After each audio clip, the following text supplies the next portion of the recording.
Muchas gracias. And let me begin once again by apologizing that I must speak in English, because if I spoke in Spanish, you would all leave, because you would understand nothing.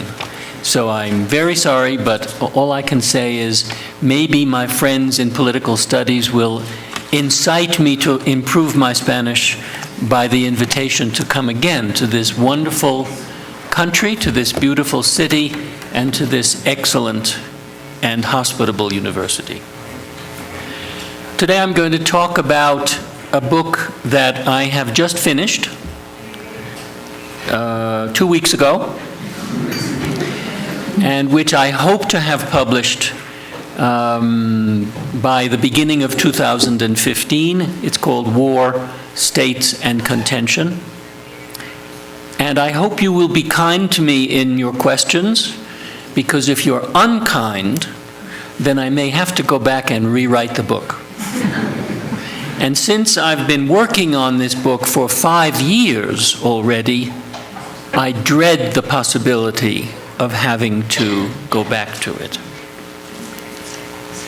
Now, you may ask why I have been working on this book for 5 years.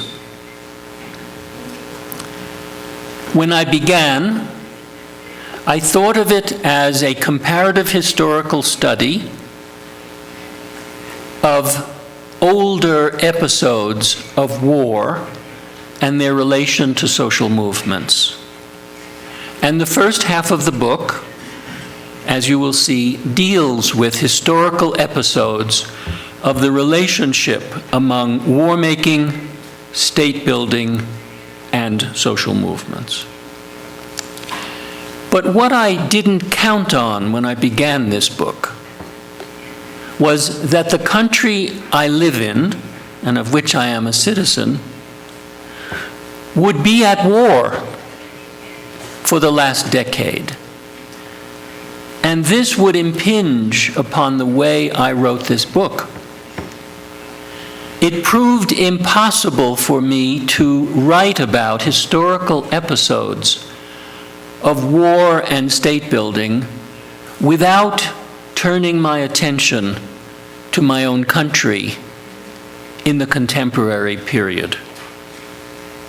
And the result is that a book that began as a historical comparative study based on European and American history also has become a book about the past 10 years of the history of the United States, experience of making war, transforming its own state, and being contested by an anti-war movement.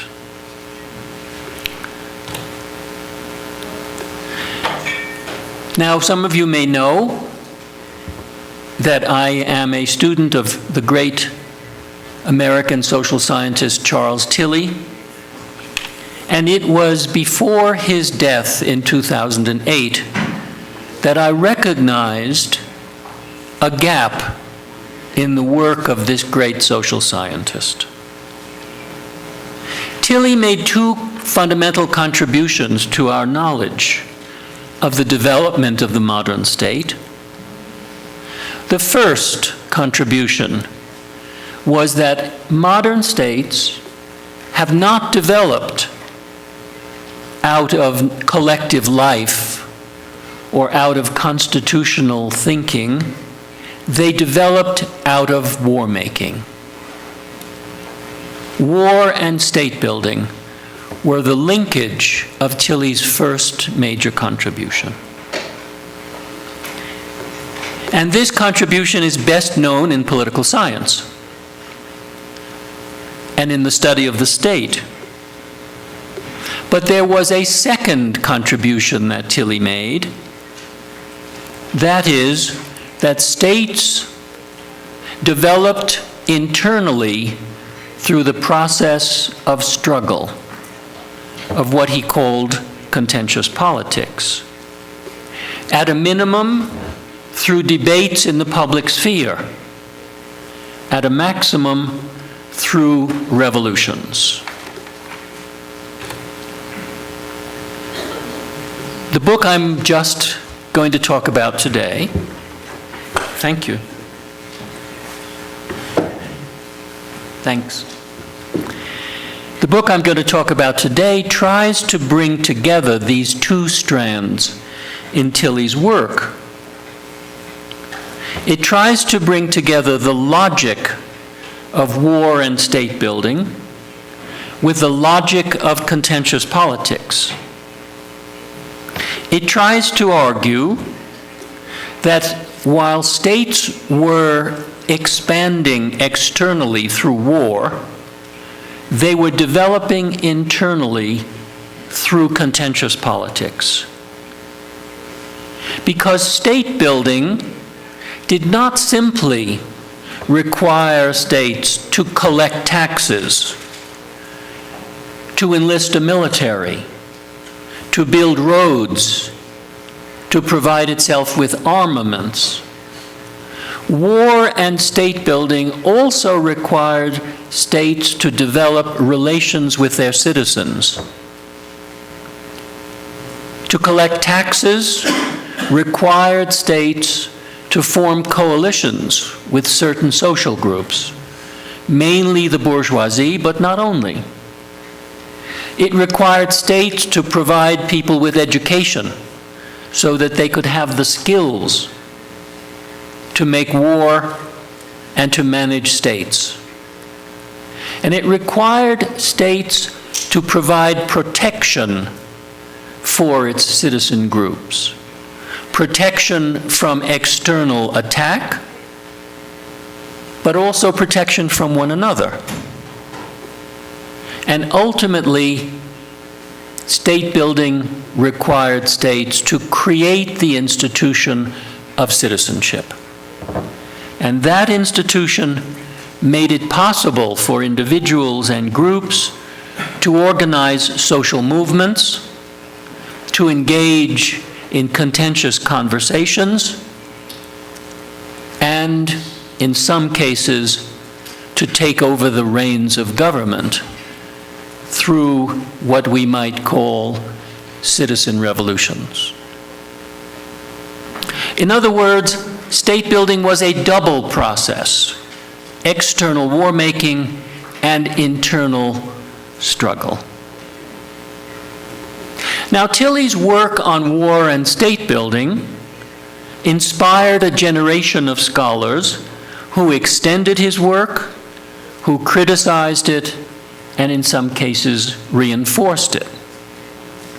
Most of that research was historical, and it took aim at the period of European history that Tilley dealt with, mostly early modern Europe. And some of this work was critical, and some of it was supportive. But most of it dealt with the first part of Tilley's contribution. It dealt with the relationship between war and state building. And it did not deal with the second part, that is, the internal struggle that was encountered in state building. That was another part of Tilley's work that was dealt with by an entirely separate group of scholars. Now, when we come to Latin America,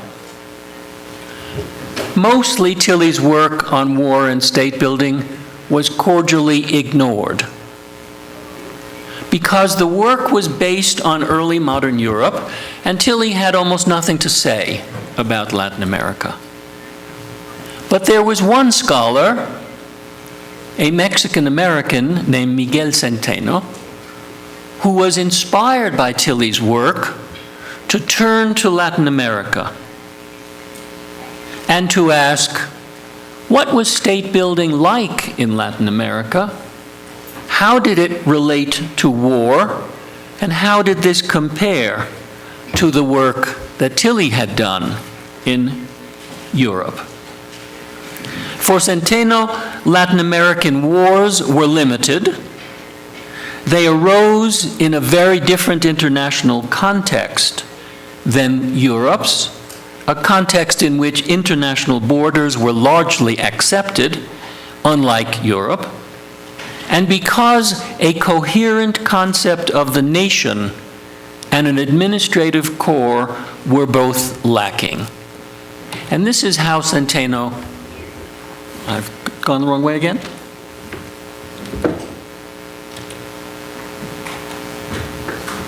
Where am I? Here he is. These are the two books that Centeno developed in order to develop this theme. The first was his monograph on the history of war and state building in Latin America. The second, a collective work in which he involves other scholars in looking at this relationship. And here is the comparison that Centeno proposes between what he calls Tilley's Bellic model, the war-making model, and the Latin American model of state building. And as you can see, he contrasts Latin America with Europe in very gross terms. Mass warfare against limited war-making. Geopolitical competition opposed to the protection of Britain and the United States. A divided elite as opposed to a unified elite. Racial and caste divisions as opposed to a coherent concept of the nation. And instead of an administrative core, what he calls post-colonial chaos. Now, I'm not here to debate with Miguel, who's a friend, or to criticize the way he tries to capture the relation between war and state building in Latin America. But there is one aspect of his work on Latin America that is crucial, and that is nowhere in either one of these books do you find the presence of social movements. It is as if wars in Latin America had nothing to do with domestic contention. There is no Bolivar. There is no Zapata. And in fact, when you look at the index of blood and debt, you don't even find the word social movements. Now, this may be a historical fact. It may be that wars in Latin America helped to build states, but that these states were weak. It may be that social movements had nothing to do with war and state-making in Latin America, but it is interesting that the issue never comes up in the work that he carried out in state building, despite the fact that he was inspired by Tilley's work, in which contentious politics is central. And I just wanted to leave this with you as a spur to further thinking about your own continent. That the scholar who was most inspired by Tilley's work on state building and applied it to Latin America says nothing about the role of social movements or contentious politics in general.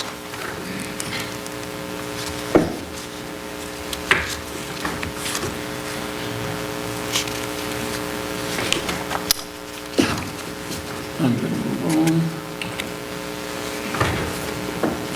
on. I can't see.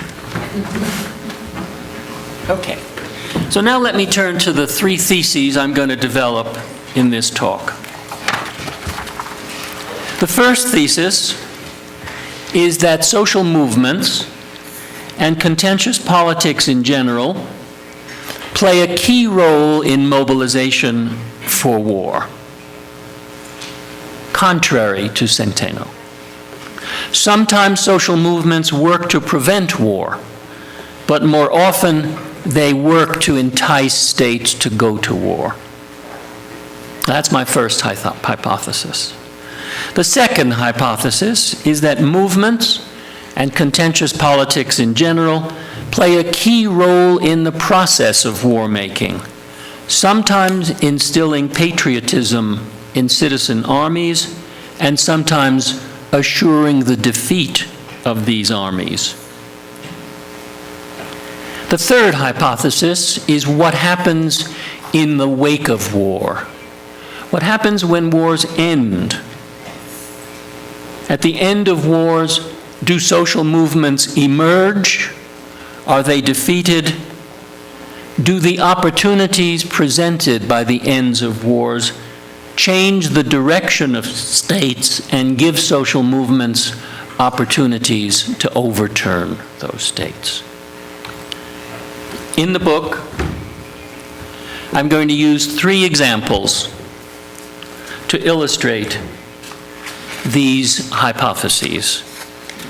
I'm going to illustrate the first hypothesis about mobilization for war by the French Revolutionary Wars, which were begun by a Republican movement that was the main agency of recruitment for the citizen army.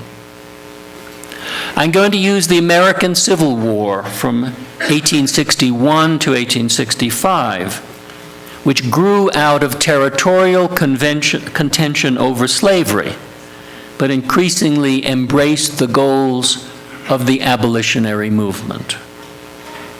And I'm going to use the case of the appearance of the Italian fascist state after World War I as an example for how warfare creates political opportunities for new and militant movements to overturn an existing state.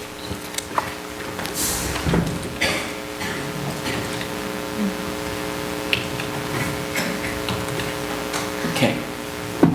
Let's turn to this first thesis about the role of social movements in mobilization for war, and how the French Revolution used the Republican movement first as a way of consolidating power internally, and secondly, as an instrument for the external expansion of the French state. Movements that take power frequently extend their assault on the state into attempts to conquer neighboring countries. And this extension is illustrated by the case of the French Republicans, who took power in 1791 after the first liberal phase of the revolution. Urged on by the power of the street, they were convinced that they faced a coalition of external enemies and internal traitors. And they led the country to attack superior forces of Prussia and Austria on the battlefield. They were succeeded by the radical group of the Jacobins, led by Robespierre, who came to power in 1792, executed the king, and assured that the monarchs that they faced on the battlefield would continue the conflict. By easy stages, the Republican ideology of universal emancipation was transformed into a mission of foreign conquest. So a domestic movement which came to power used the ideology of universal emancipation to become an expansionary state, and Republican ideology became the ideology of imperial expansion. Not for the first time, a democratic revolution became imperial without any change in the nature of the ideology that inspired it. The Declaration of the Rights of Man, which had been passed in the early days of the Revolution, became the inspiration for France to conquer its enemies in the name of spreading democracy. And do I need to remind you that other countries in the Western Hemisphere have behaved in a very similar way? intervening in foreign countries in the name of democracy and taking them over and occupying them for long periods of time.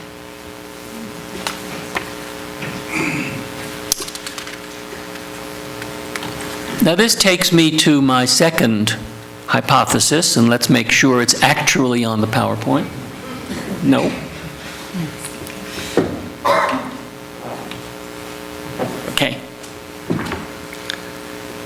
Somehow they should provide you with a mirror so you can see what's behind you. The second hypothesis is about the role of social movements in making war. And here I'm going to turn to my second example, the case of the American Civil War. This was a war that began over westward expansion and whether the new states of the United States would be free states or slave states. And it began because Southern slave owners wanted to expand slavery into the West, which was opposed by Northern abolitionists. Those abolitionists at first were a small minority who were looked down upon by most Northerners who did not want to risk war in the name of freeing the slaves. But eventually, war broke out. And when it did break out, it had the effect of legitimating the abolitionist movement and of making their program of freeing the slaves the program of the Northern war aims. President Lincoln's Emancipation Proclamation came too late in the Civil War to convince very many people, but he embraced the abolitionists' program and he extended recruitment into the Northern Army to the slaves who had been freed by emancipation. In other words, in the process of making war against the South, Lincoln was transformed himself into an abolitionist by adopting the abolitionists' program. And at the end of the war, what were called the radical Republicans came to power in Washington and pressed forward with a radical anti-slavery platform and the passage of the 13th, 14th, and 15th Amendments.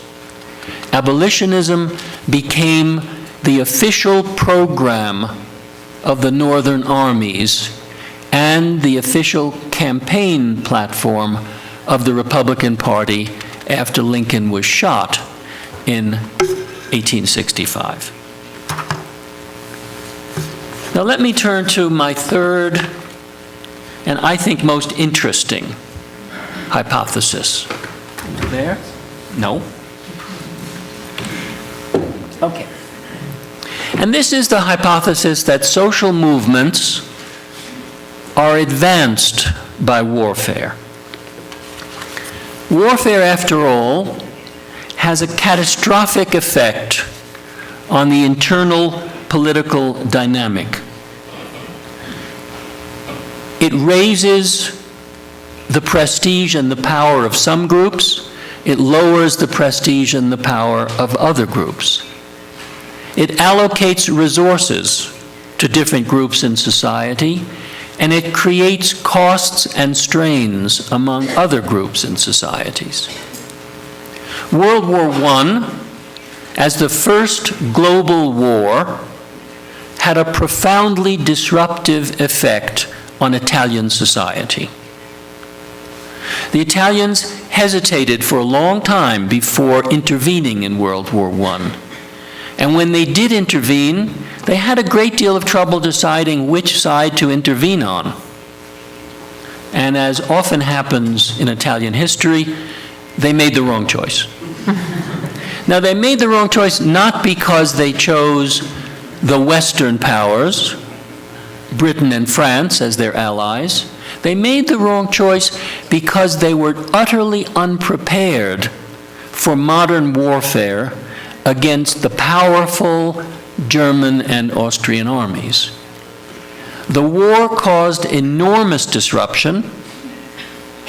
It created strains between social classes and between regions, and it imposed industrial discipline on the factory in the hands of the military. This is not often realized, but the Italian military took control of industry in northern Italy and managed it under martial law.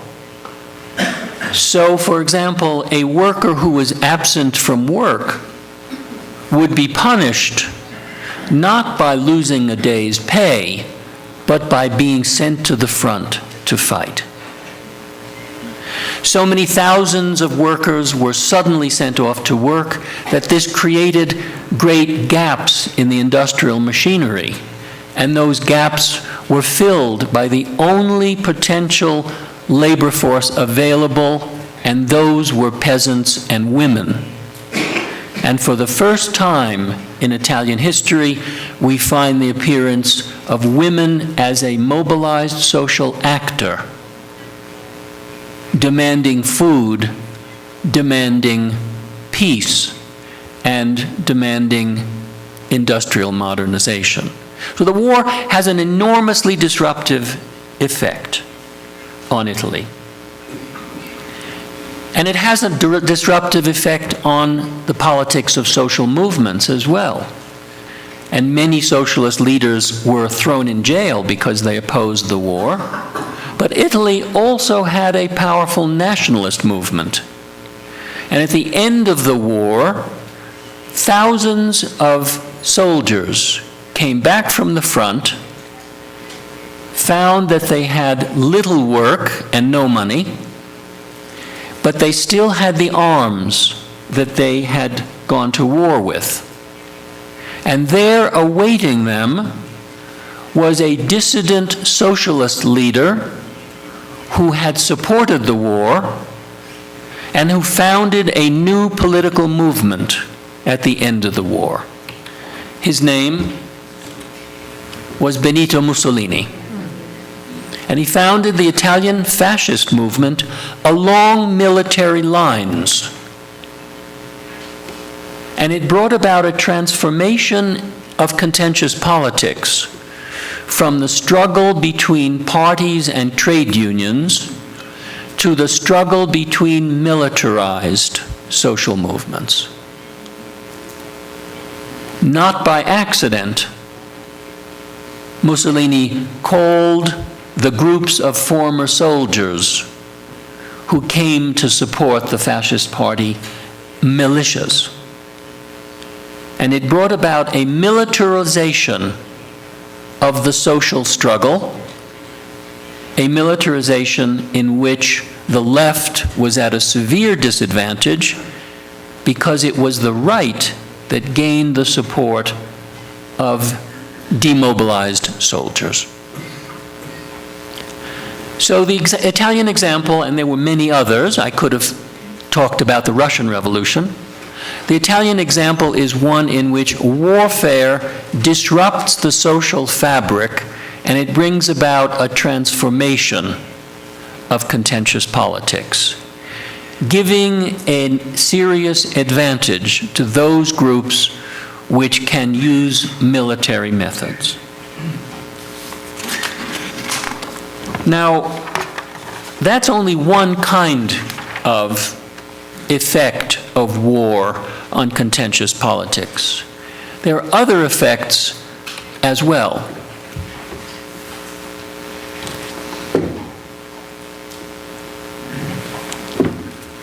War has a tendency to curtail rights. When countries go to war, those who have opposed the war, or even those who oppose the government, become suspected of treason. And countries, even democratic countries, tend to pass restrictive legislation and tend to punish those who oppose war making. In revolutionary France, for example, the state of siege was used wherever cities or regions threatened the control of Paris. In the American Civil War, military commissions were used to suppress opponents of the war, and the use of military commissions was extended after the war to the efforts to control the Indian tribes in the West, and ultimately to suppress the Philippine insurgency after the Spanish-American War. In Italy, although the most oppressive forms of military control were quickly ended, the military failed to act to stem the fascist threat at the end of the war.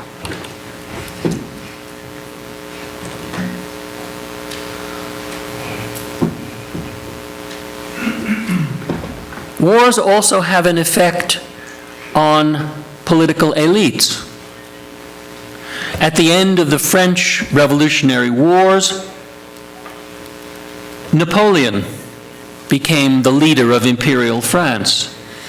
And after the Revolution of 1848, his descendant, Louis Napoleon, who was chosen president of the Second Republic, turned himself into an emperor.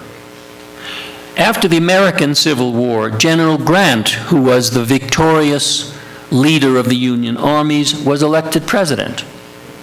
And after the Second World War in the United States, General Eisenhower was elected president. Wars also have a ratchet effect on domestic social policy. After the American Civil War, widows and orphans were given pensions, and that was the beginning of the American welfare state. After World War I, women's suffrage was passed in both Europe and the United States in recognition for the sacrifices that women had made for the war effort. After World War II, thousands of American ex-soldiers were sent to college or university at government expense. And finally, at the end of the Vietnam War, the vote in the United States was given to people of 18 years or older, where before you had to be 21 years old.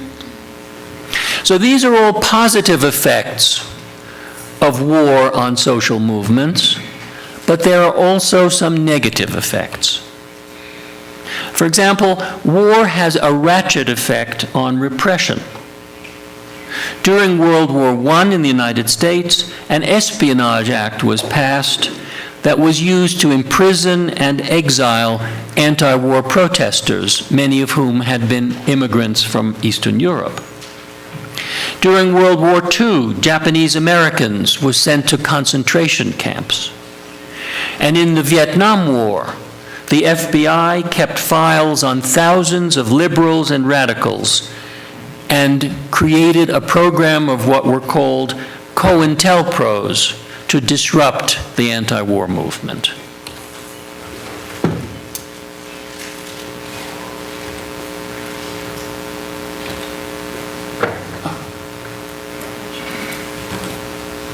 I'm sorry.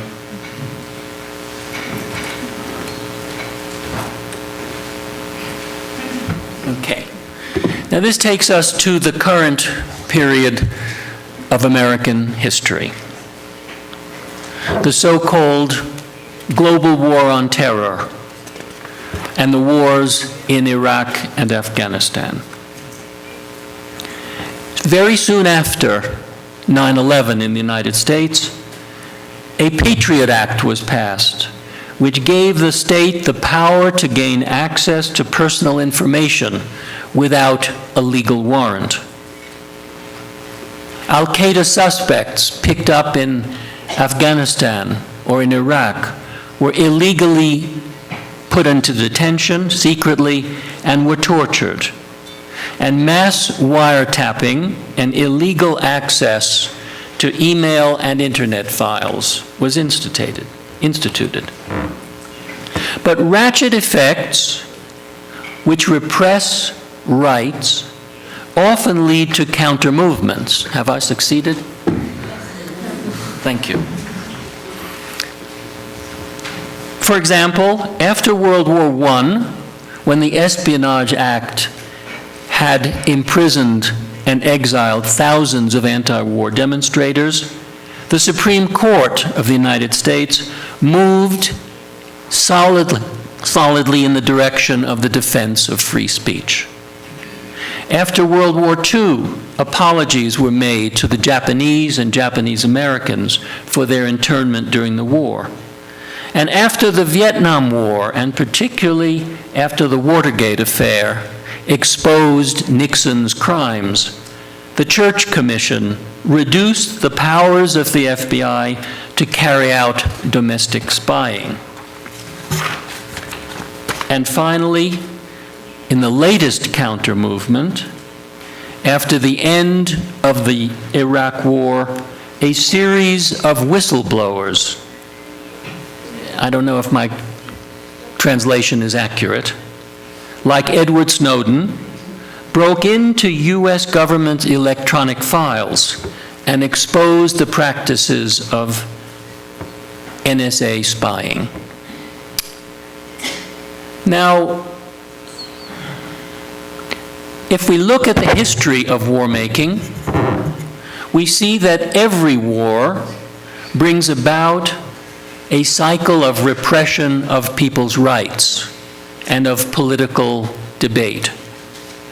And at the end of every war, we find a relaxation of those repressive laws and practices.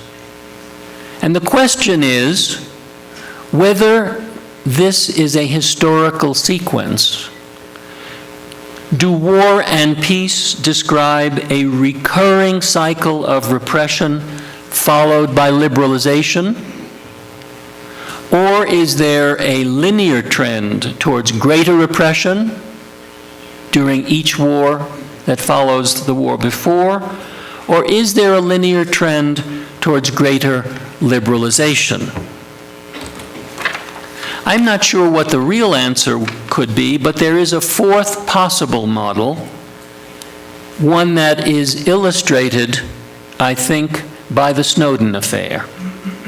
And that is that each time a new war breaks out, governments employ existing technologies of social control.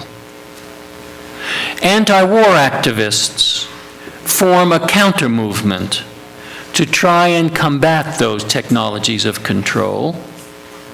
And states respond to anti-war movements by liberalizing those policies in the short run, but then devise new means of social control at higher levels of technology. Now, if we follow the war on terror after 9/11 in the United States, we see such a sequence. In the first years after Iraq was invaded, a conventional anti-war movement developed using the traditional tools of mass marches and demonstrations. And this was similar to anti-war movements in the past. People would organize, they would meet in churches and in community centers, they would march down the main street of the city carrying signs, they would sign petitions, and they would demand that the government end its war effort. On February 15th of 2003, we saw an internationalization of the anti-war movement. Not only in the United States, but throughout the war, millions of people demonstrated against the coming war in Iraq. That was the most successful and the largest anti-war demonstration in history. There were 2 million people on the streets of Rome. There were 3 million people demonstrating in the United Kingdom. In France, in Germany, in Switzerland, possibly even here, people demonstrated on the same day of February against the coming American war in Iraq. The tools of the internet were used effectively for the first time to organize an international anti-war demonstration. And the Bush administration ignored these efforts and went to war in Iraq a month later. So we have a cycle of protest and response in which the traditional tools of social movements are used to their utmost in order to end a war that was planned and was already underway, and that effort fails. So that's stage one of the post-9/11 American war and state-building experience. In the meantime, the American government, the military, and the CIA had been detaining people who were bought on the battlefield, bringing them illegally to Guantanamo Bay, Cuba, which is technically not a part of the United States, and which was leased from Cuba in 1901 as the result of the Spanish-American War, where these prisoners were tortured and abused and interrogated secretly. Not even their names were released so that they could be defended.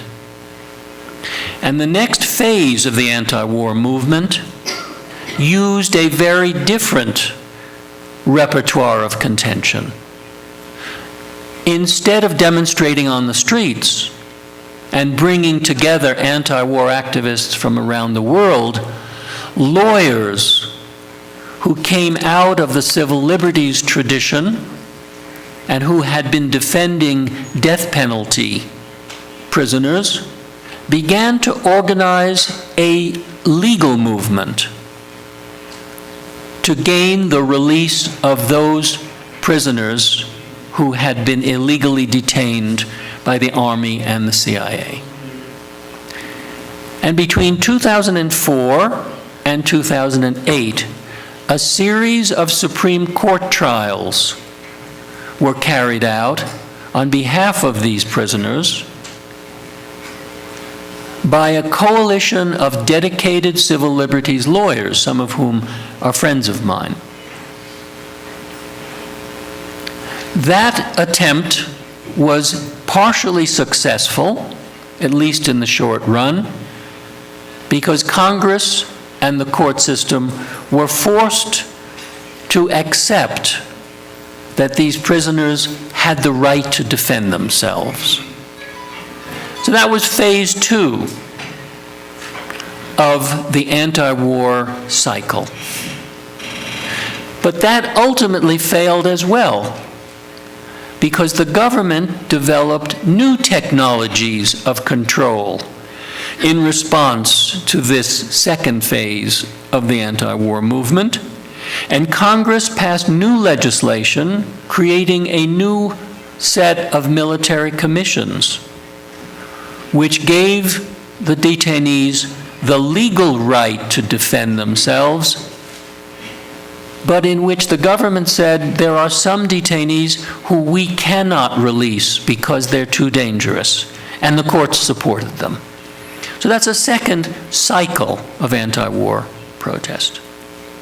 Now, those who opposed these wars, and who had done so since 2001, were ultimately frustrated. Neither mass demonstrations nor legal activism had had any effect in stopping the war effort. And those of us who supported those movements began to despair. And relief came from a very unexpected quarter, because in the process of expanding the war effort since 2001, the American government had created a vast apparatus of spying, in particular, a vast apparatus of electronic spying.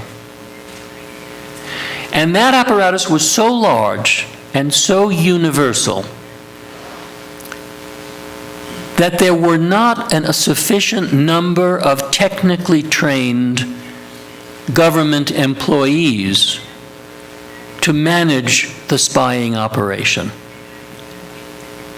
And in the course of the decade since 2001, the operation of spying on behalf of the American state became partially privatized.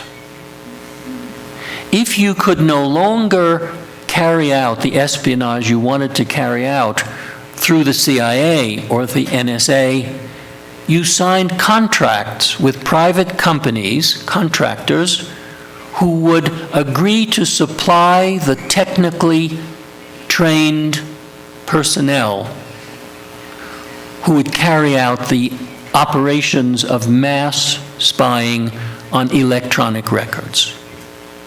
And that meant that there were people who were not part of the CIA or the FBI or the NSA, people who were private contractors who had agreed to work for the government to earn a living, and who did not have the same degree of discipline and loyalty as NSA or CIA employees.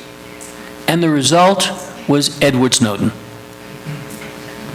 a man who was a private citizen, who had no known political beliefs or allegiances, and who found himself working for a private company in Hawaii which had access to government secrets. And as he began to be exposed to these government secrets, he found himself appalled. He found himself outraged.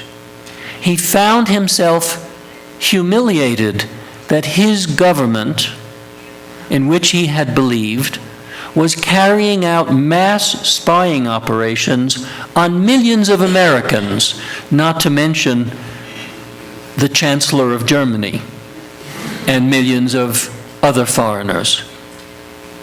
And Edward Snowden was transformed into a social movement activist of a very new kind, an electronic activist who didn't carry signs marching in the street, who didn't belong to a social movement organization, who didn't have the legal skills to challenge the government's detention policies, who didn't even have political connections, but who walked off with flash drives full of information about the government's spying operations, and who distributed them to newspapers and websites that were happy to publish them.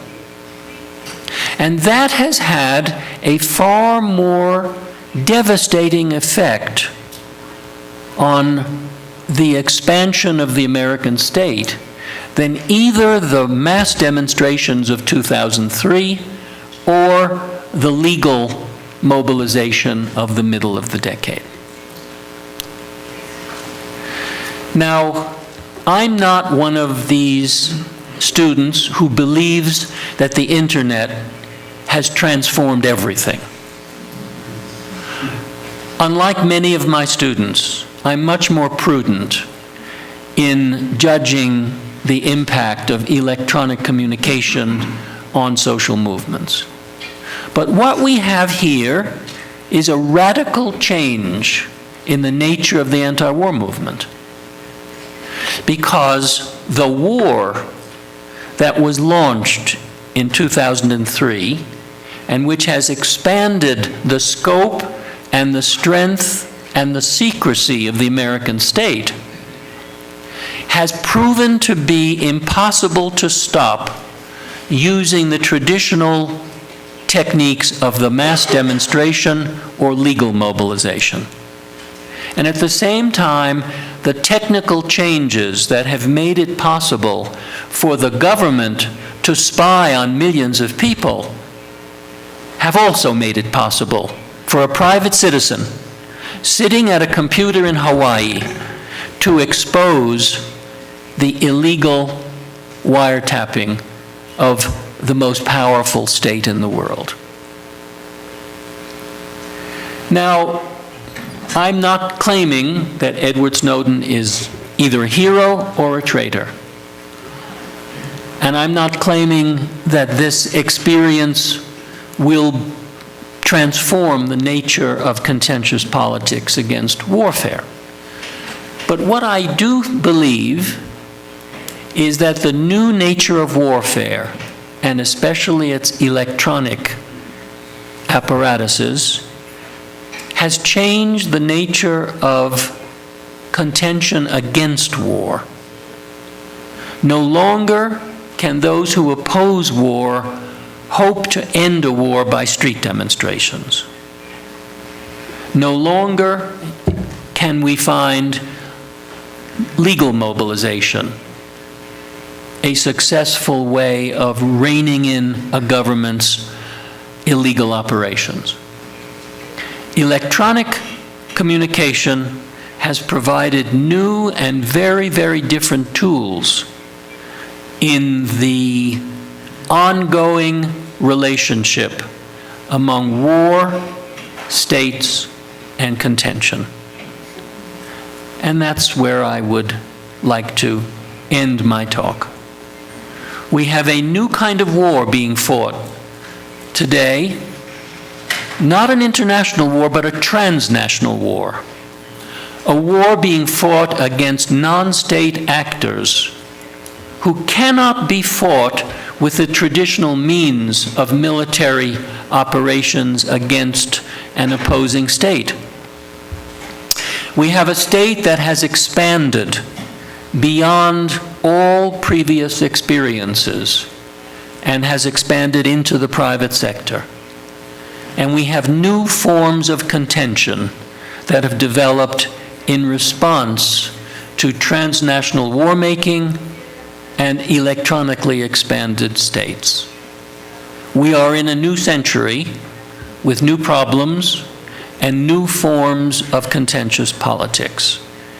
And this is what I have hoped to talk about today and what I will present in the book I hope I've just finished. Thank you.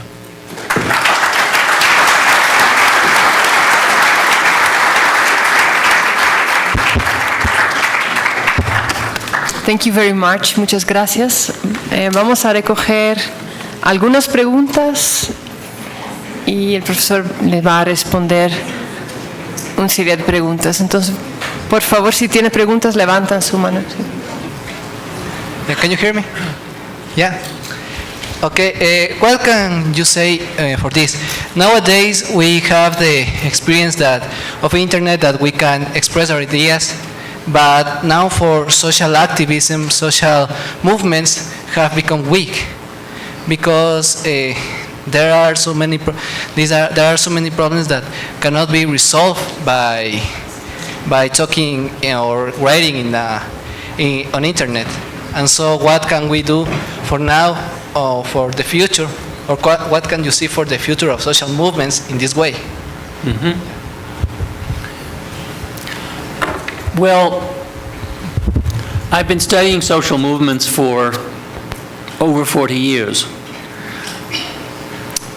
And my first experience studying social movements was in Italy in the 1960s, when many of my friends were opposed to government policies that they saw as repressive. And they used certain forms of collective action to oppose the government. And most of them failed. And they responded very much as you have responded now. That is, 40 or 50 years later, at a much higher level of technology and a much greater degree of government control, young people often lose hope and feel that nothing can be done by social movements. And that is a recurring sentiment. Just as there are cycles of protest collectively, there are cycles of enthusiasm and despair. And the only way I can respond to you is how the great French philosopher Albert Camus responded when he wrote an essay called The Myth of Sisyphus. And I don't know if you know it. Sisyphus was a Greek figure who in Greek mythology continued to roll a heavy boulder up a mountain. He continued to strive. And when the boulder got to the top of the mountain, it rolled down. And Sisyphus went down to the bottom of the mountain, and he got the boulder, and he rolled it up to the mountain again. And it fell down again. And Camus writes, when we contemplate the dilemma of Sisyphus, who is constantly mobilizing and constantly failing, we have to believe that Sisyphus was happy. We have to believe that what seems impossible may be possible. We have to continue to struggle. And that's the best answer I can give you. Because governments and power elites generally appear to be impossible to defeat. But we have to believe that the boulder can be rolled up the hill again, and that we may be happy doing so.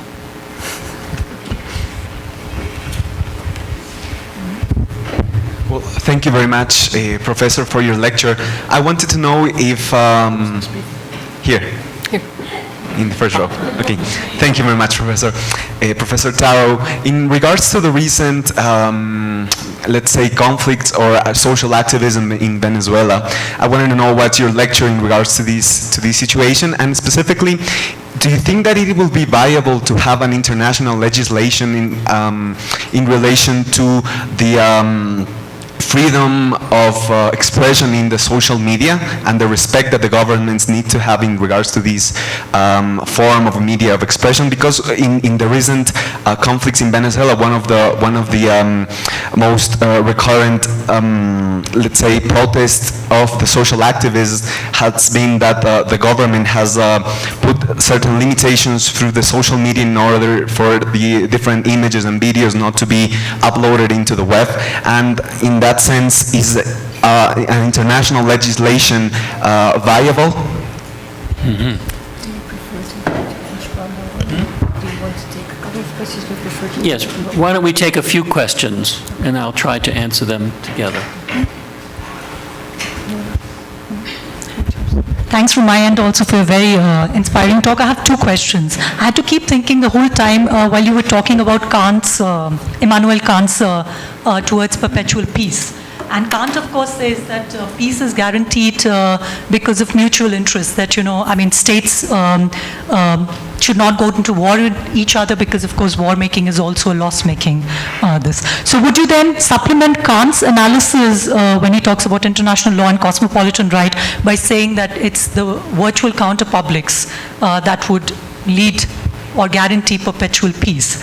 And then my second question would be, given the demographically limited access to virtual counterpublics, how democratic is this whole process of, how democratic are these social movements, given that, I don't know, the last statistics told us that 50% of the world population doesn't have access to the internet, doesn't have access to media, to social media. So is it then again the elite who will lead the process of democratization, the whole process of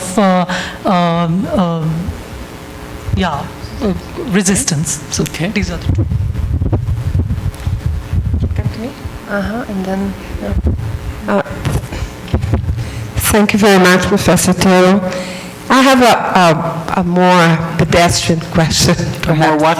Pedestrian question. Okay. Though I agree with you with your analysis on Snowden. I would like to hear from you about Manning, which preceded Snowden, and also Assange, because I think Snowden is not just himself, he's located in a wider environment and landscape, other contentions or rebellion in respect to that particular capacity of control of states and the U.S. state. Just to locate that. Okay. All right. I think there's enough similarity in these questions so that I can try and answer the questions about social media in a group. Let me begin by saying that in the 1790s, there was a new invention that led many people to fear that nothing would ever be the same. And that invention was the cheap newspaper. That was a technical invention with the same dramatic effect on contentious politics as social media has had today. And so that leads me to be cautious about the revolutionary effect of social media. I don't mean to say it has no effect, but I do think it's important to take a historical view. If we look at history, this has happened before. After all, it was the printing press that helped to empower the Protestant Reformation, because now ordinary people could read the Bible and find out what it actually said. It was the pamphlet that was written by such people as Thomas Paine in the United States that empowered the American Revolution. It was the Declaration of the Rights of Man in France. It was a whole series of technological innovations, each one of which was revolutionary, and each one of which changed the balance of power between movements and states. Now, states attempt to control social media, just as Venezuela is doing, just as China is doing, just as Russia is doing, and just as, in my opinion, the European Union is going to do. States attempt to control social media just as states in the past censored newspapers, controlled the radios, created state television stations. The struggle over communication is part of contentious politics. And just as the newspaper once seemed as if it was the final revolution in mass communication, social media seems like it's the final revolution today. And I can assure you, it's not the final revolution. I can assure you that there will be further revolutions in mass communication and further attempts to control them. What I find to be truly new about social media is that it enables people who don't know each other personally to share a language of contention and to unify on behalf of what my colleague Benedict Anderson called imagined communities. It enables a diffusion of collective action among actors who probably have nothing in common and who might not even like each other if they met. Because social media creates a foreshortened form of communication. It doesn't expose the identity of the speaker. What it exposes is what that speaker is doing. And it hides the nuances and the identities of different speakers from one another, and it transmits only the simplest forms of information. So I think we need to be cautious about the revolutionary nature of social media, and I also think we need to be cautious about how effectively states can control social media, because there will always be a new innovation, and that innovation is difficult to perceive. In 2001, there was a quasi-revolution in the Philippines, and in the city of Manila, cell phones were used to pass around text messages saying to people, we should get together in such and such a square, we should all wear black, and we should protest against the president. This was the first time in Philippine history that anything like this had happened, and everybody thought it was revolutionary. Today, text messages are what teenagers use to tell each other they love each other. And nobody thinks of text messages as revolutionary. So I think we need to take a historical standpoint. Now let me say something about the perpetual peace, which was the most challenging and the most demanding question. I'm not a philosopher and I don't study Kant, but I think I'm fairly familiar with the idea of the perpetual peace. And I think one of the interesting aspects of today's warfare is that it is not interstate warfare, but it's transnational warfare. Kant was thinking about war between states, and he was thinking that a perpetual peace could be created by an international compact, which would control state behavior. But can an international compact control transnational non-state behavior? That's a very different matter. And it's the revolutionary nature of transnational warfare that I think has been responsible for the extraordinary expansion of the United States' repressive power. Because the United States is facing, or sees itself as facing, a non-state enemy. And unlike states, non-state enemies can be everywhere. They can be anywhere. You can imagine them behind every tree. You can imagine them in the Chancellor's office of Germany.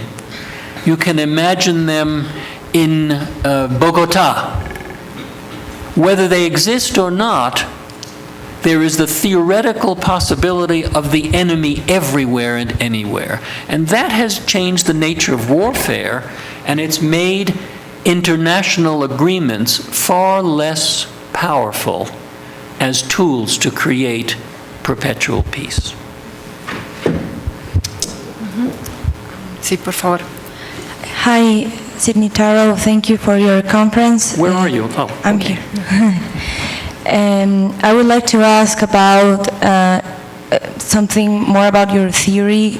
I didn't quite understand where does the public opinion sphere enters in this scheme you just explained to us, protest and response. How is that response created?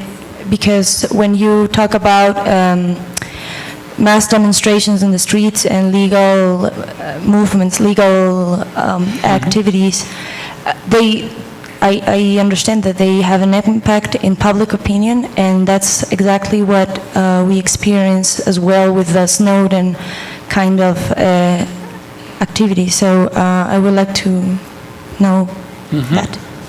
Thank you. Okay. Sí, Valeria.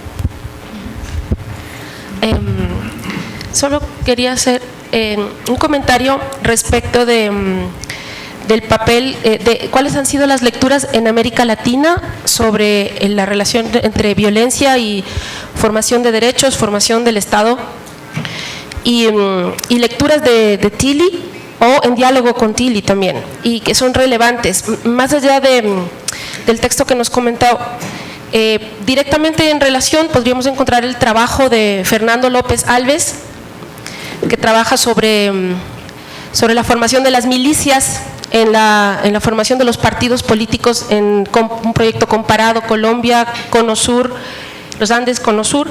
Y también está toda la literatura sobre historia social de la política que empieza con el análisis de la revolución haitiana y luego tiene importante producción teórica en torno a la revolución mexicana, la revolución boliviana y el papel del conflicto a la base de la transformación de la esclavitud, de las formas de trabajo precario, de la esclavitud de los indios y la formación de los estados nacionales en América Latina. Yo creo que en esa literatura puede haber un muy buen diálogo con una importante capital desde América Latina, donde queda claramente establecido cómo la entrada de las castas de los sectores colonizados, de la subalternidad colonial, dentro de las milicias, los ejércitos, las guerras internas nacionales, la formación de partidos, tiene un impacto muy clave en la autonomía del campo de la política frente a los proyectos más de tipo oligárquico o coloniales del Estado.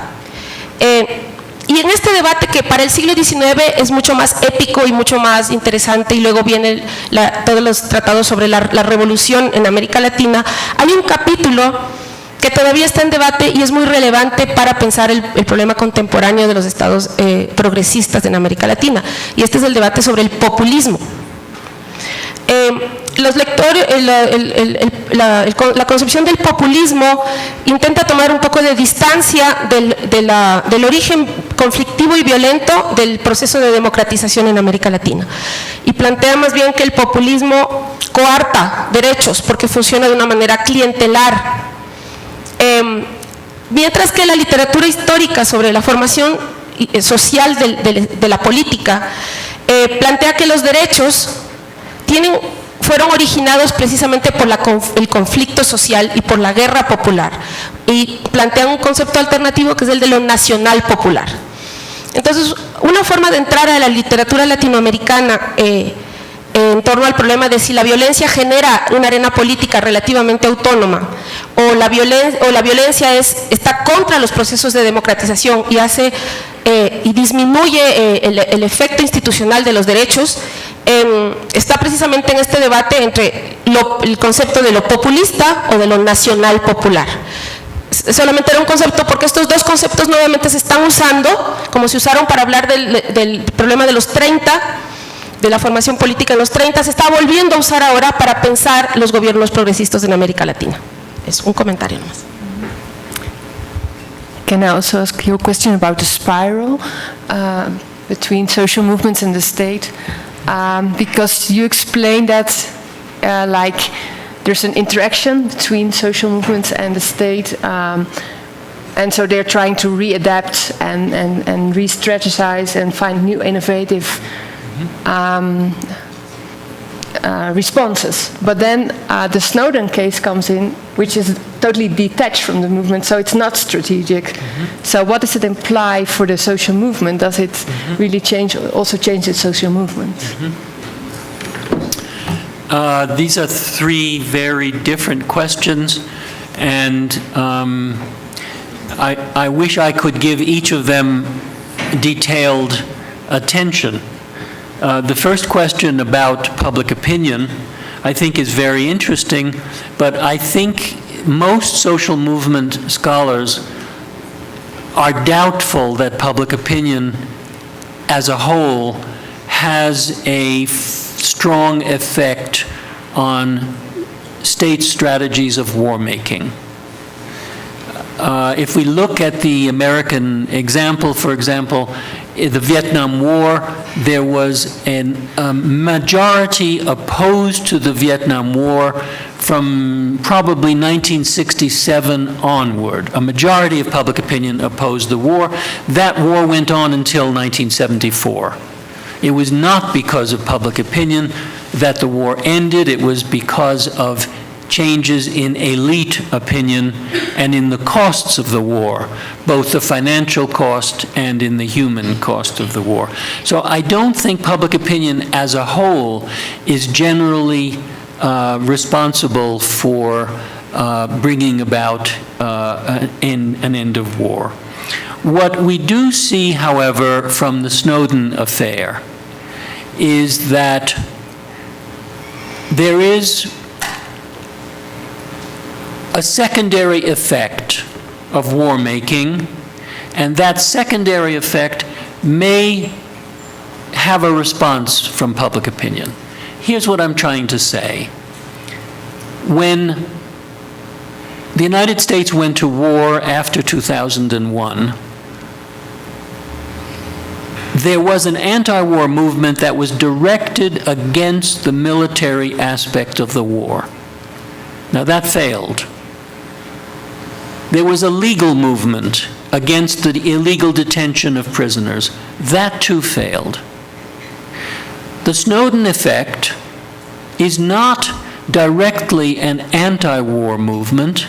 It's a movement against the repression of civil liberties. It's a movement on behalf of privacy. And this is why I called it a secondary effect.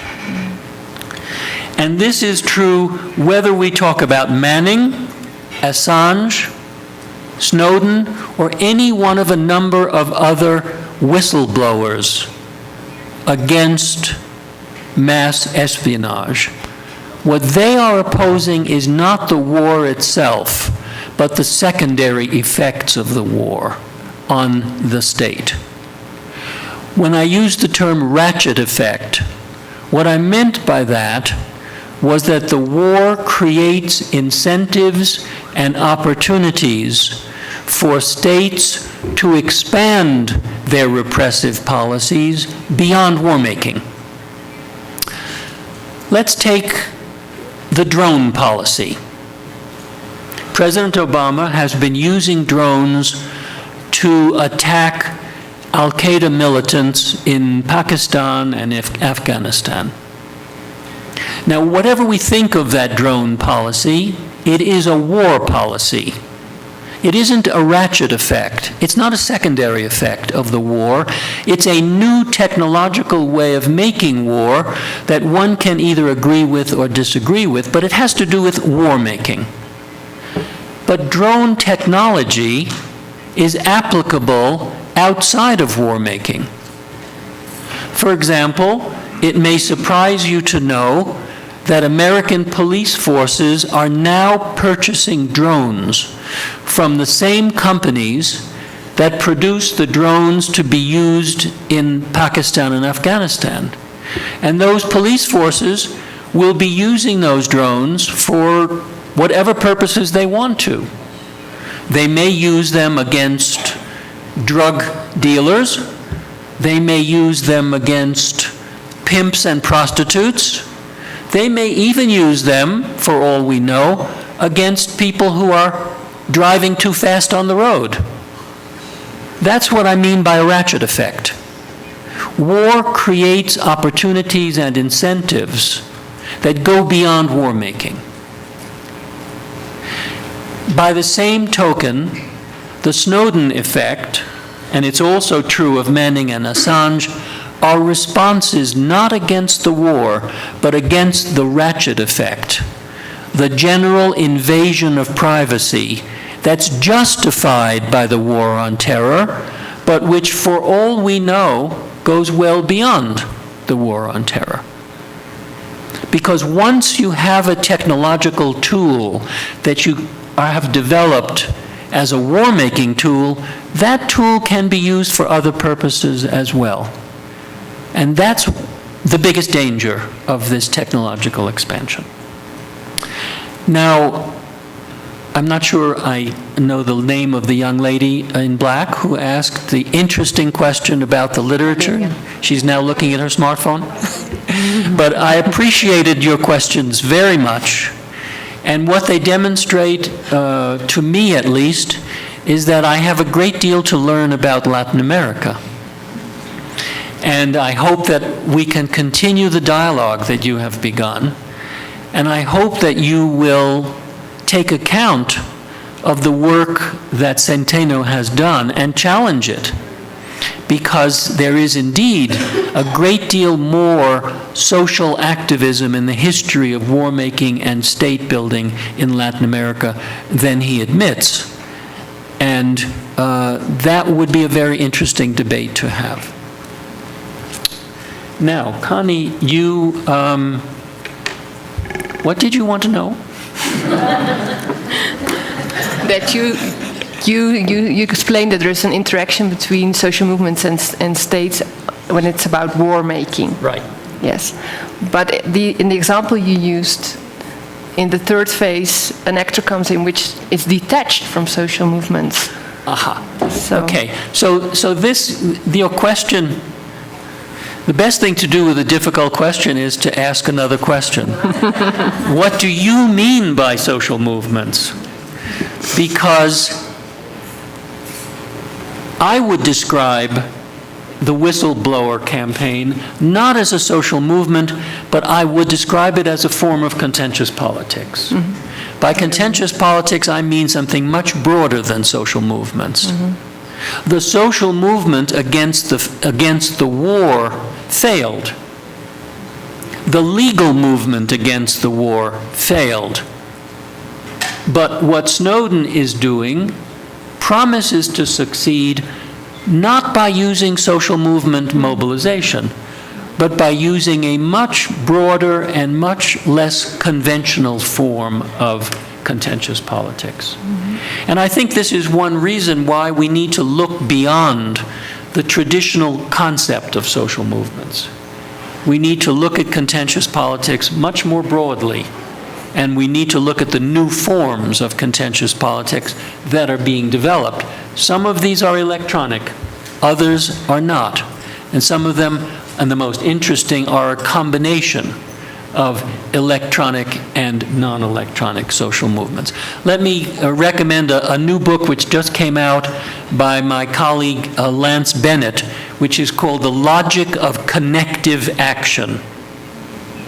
It's a book that just came out with Cambridge University Press, and one of the things that that book demonstrates is that social media are at their most effective when they are combined with traditional forms of non-electronic mobilization. But do you think that the possibility that contentious politics is done with social media, with one actor, changes the nature of traditional social movements that have mass mobilization? But you said one actor, and I wonder if the Snowden affair is indeed about one actor. It's not about one actor at all. It was about a coalition of actors in various parts of the world. A documentary filmmaker in Berlin, a newspaper in England, The Guardian, a journalist living outside of Rio de Janeiro, a group that is not connected physically, but forms a transnational network through electronic communication. So it's not one individual, it's not a mass movement, but most of the powerful movements in history are not mass movements, or at least they don't begin as mass movements. They begin as small networks of devoted people. Think of the abolitionist movement, which I talked about in the United States in the 1840s, 50s, and 60s. They were a very small and unpopular group, but they persisted like Sisyphus, rolling the boulder up the mountain, and eventually they succeeded. Thank you. Perhaps one more question? Final one. Well, I'm curious about one thing you mentioned during the whole. You explained about how during war there are different policies that are applied by the states. So my question is, now that the Iraq war and the Afghanistan war are coming to an end, do you think that the United States is going to continue to apply these wartime policies, or are they going to wane with time? This is not a real answer to your question, which is very important. But one of the chapters in the book I've just finished is called Endless War. And that's, unfortunately, my impression. My impression is that war making has become habitual in the United States. That the machinery of war making has become so deeply embedded in civil society that it will be extremely difficult for any political group that comes to power to end this war-making machinery. This is not the first time this has happened. We can find very similar effects, for example, in revolutionary France, where war-making became an industry and eventually led to the Napoleonic Empire. Wars went on after the French Revolution for over 20 years. France was at war for over 20 years. We think of the United States example of the Cold War. The Cold War began in 1947 in order to stop the advancement of the Soviet Union in Europe. The Soviet Union advancement in Europe was stopped completely. There was no danger of the Soviet Union expanding into Western Europe after 1952, 1953. And yet the machinery of war making had been created. And the national security state had created a culture that was accustomed to thinking of itself in danger. When I was a little boy and I was in school in the 1950s, we would have nuclear drills.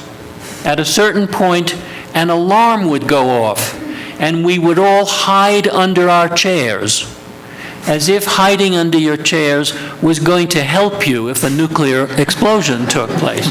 But it was the mentality of the warfare state that continued throughout the Cold War. And it was really only briefly with the collapse of the Soviet Union that that particular warfare state declined. And after 2001, it's begun again. And if my book ever is published and you look at the chapter called Endless War, you will see the extraordinary expansion of the American warfare state, not only in the state as a state, but into civil society.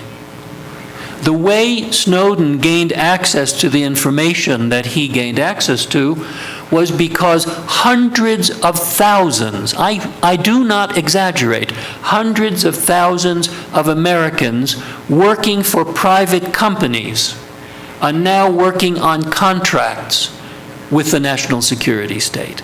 So this is a warfare state of a very different kind. It's a warfare state that has embedded itself in civil society very deeply. But there's an ironic paradox as a result of that embedding. Because the warfare state is embedded in civil society, people within civil society, such as Snowden, have the possibility of combating the warfare state.